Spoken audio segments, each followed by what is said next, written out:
55, 55 और 95 हर उम्र के अफराद के लिए यकसा मुफीद, मुफाद आम्मा का अलम बरदार। ज़रूर सब्सक्राइब करें, लाइक करें, शेयर करें और बेल आइकॉन प्रेस करें। Rabbani the scholar YouTube channel. अस्सलाम वालेकुम। डॉक्टर सईद फ़ारानी सर, इजाज़त चाहता हूँ। इस हॉल में ऐसे चेहरे बैठे हैं कि स्टेज चढ़ते हुए मैं पहले कभी खौफज़दा नहीं हुआ था, लेकिन आज जब मैं स्टेज पर आया था तो मेरे पैर में कपकपी सी महसूस हो रही थी, वही जो मैंने अलविदाई तकरीब के वक्त मालगा स्कूल के स्टेज से महसूस की थी। लेकिन अल्लाह का एहसान है कि अब मैं बेखौफ हूँ। आप लोगों की दुआएं हैं, आप लोगों ने पढ़ना सिखाया था, बोलना सिखाया था। आज देखें बोल पाता हूँ या क्या आपके सामने। मज़मून का उन्वान है एक पीरियड का स्टूडेंट। ज़हन भूलना चाहे तो वर्ल्ड ट्रेड सेंटर जैसे हादसे को भी चुटकियों में उड़ा देता है, और याद रखना चाहे तो गालिब यूँ परेशान हो जाते हैं कि याद माजी अजाब है यारा, छीन ले मुझसे हाफ़ज़ा मेरा। बाज़ मरतबा यही हाफ़ज़ा ऐसी बातें सामने ले आता है कि तबीयत हरी हो जाती है। ऐसा ही कुछ मेरे साथ भी होता है। मुख्तार यूनुस सर का नाम सुनकर जहन के किसी कोने से एक मुस्कुराहट सर उठाकर लबों तक चली आती है, जहन और दिल की फ़िज़ा को मोहतरम कर देती है। लेकिन उस फ़िज़ा में सब्ज़ी तरकारी काटने वाली एक शमशीर भी चमकने लगती है। उस शमशीर के बेनियाम होने का किस्सा ये है कि मैं Malegaon high school and junior college की 12वीं जमात के तालिब इल्म की हैसियत से अपने आखिरी दिनों को गिन रहा था कि मेरे अंदर के शायर ने अपनी क्लास के तमाम लोगों के नामों को एक नज़्म में इस्तेमाल कर डाला। वो नज़्म मैंने मुख्तार यूनुस सर को दिखाई। उनका पहला सवाल बहर के ताल्लुक़ से था कि बहर समझती है। फिर उन्होंने कुछ अशार पढ़े और कहा बहर तो ठीक है, और इस नज़्म में तुमने लड़कों का नाम इस्तेमाल किया है वो भी ठीक है, लेकिन लड़कियों का नाम क्यों इस्तेमाल किया है। मैं सोचने लगा कि क्या कहूँ, बल्कि मुझे क्या कहना चाहिए समझ में नहीं आ रहा था। लेकिन सामने थे मुख्तार यूनुस सर। फ़ौरन सवाल बदल गए, तुमने ये नज़्म क्यों लिखी। मेरे पास इस सवाल का जवाब भी तैयार नहीं था। मैं सोच ही रहा था कि मुख्तार यूनुस सर ने सवाल बदलने की हैट्रिक कर ली। क्या इसे अखबार में छपाओगे? अगर ऐसा किया तो वो लड़कियों के घर वाले एतराज़ कर सकते हैं, फिर तुम क्या करोगे। मैंने कहा नहीं सर, इसको अखबार में नहीं छपाना है, बल्कि मैं इस नज़्म का ज़िराक्स अपने क्लास में बांट दूँगा। मुख्तार यूनुस सर मुस्कुराने लगे। उन्होंने कहा बेटा कलम तलवार है, इससे सब्ज़ी तरकारी काटने का काम मत लो। यकीन जाने कि मुख्तार यूनुस सर के उस जुमले ने कलम की अहमियत को मुझ पर यूँ उजागर किया कि मैंने उनसे अपनी नज़्म वापस ले ली।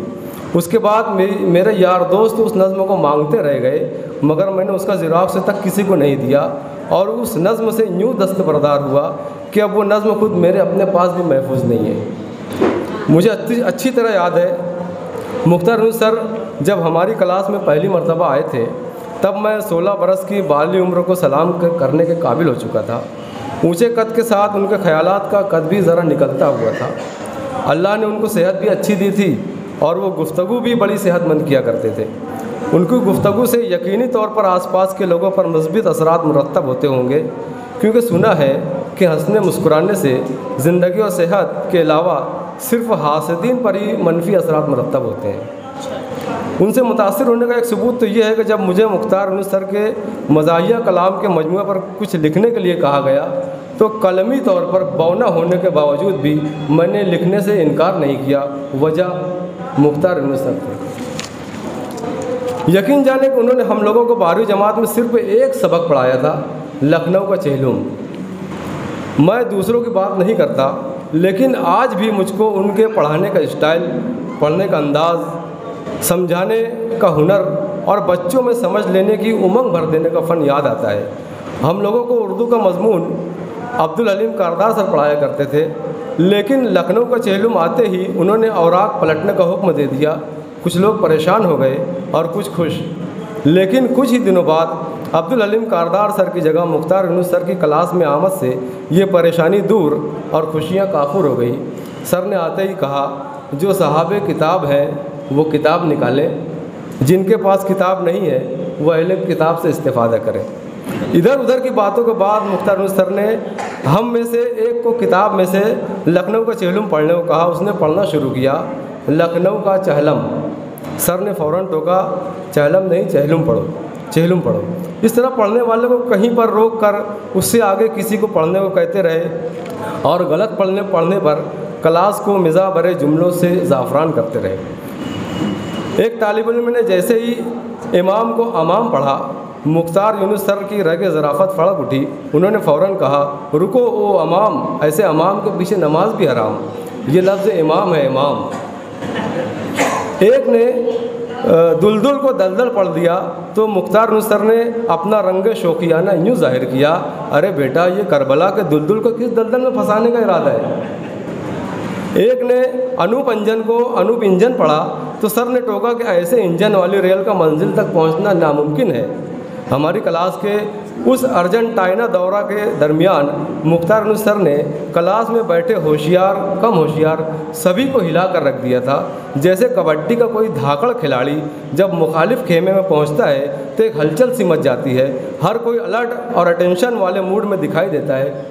وہی حال اس ایک پیریڈ میں ہماری کلاس کا تھا۔ اس کے بعد مختار یونس سر نے لکھنؤ کا چہلم خود پڑھنا شروع کیا۔ پہلے ہی جملے میں موجود گھٹا ٹوپ کو اس انداز سے پڑھا، گھٹا ٹوپ اندھیرے کو، کہ محسوس ہوتا تھا کہ وہ اندھیرا ہمارے آس پاس پھیلا ہوا ہے۔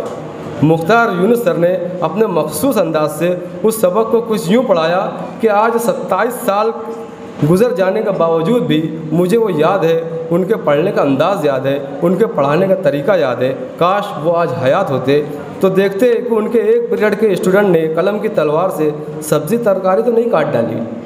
میں عتیق شعبان سر کو مختار یونس سر کے مزاحیہ کلام کی تعلیف پر مبارکباد دینے کے بعد یہ بھی کہنا چاہتا ہوں کہ آپ ان کی مزاحیہ نثر کی اشاعت کی بھی کوئی سبیل نکالیں تاکہ اردو دنیا ان کے مزاح سے لطف اندوز ہو اور مالیگاؤں کے حوالے سے مزاح کا یہ محترم نام پہچانے اور ان کے فن کا اعتراف کریں۔ بہت بہت شکریہ۔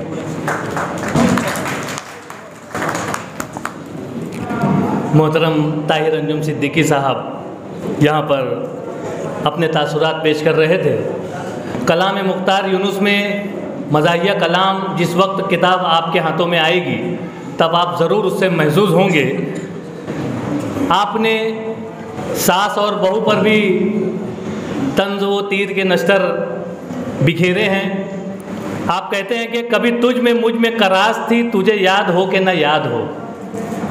کبھی تجھ میں مجھ میں کراس تھی، تجھے یاد ہو کہ نہ یاد ہو، میں بہو تھی تو میری ساس تھی، تجھے یاد ہو کہ نہ یاد ہو۔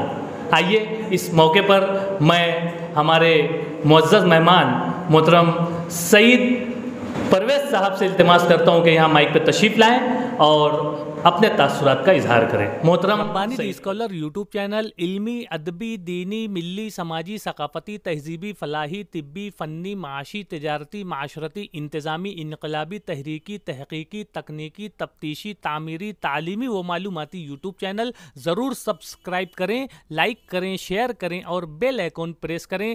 ربانی دی اسکالر یوٹیوب چینل۔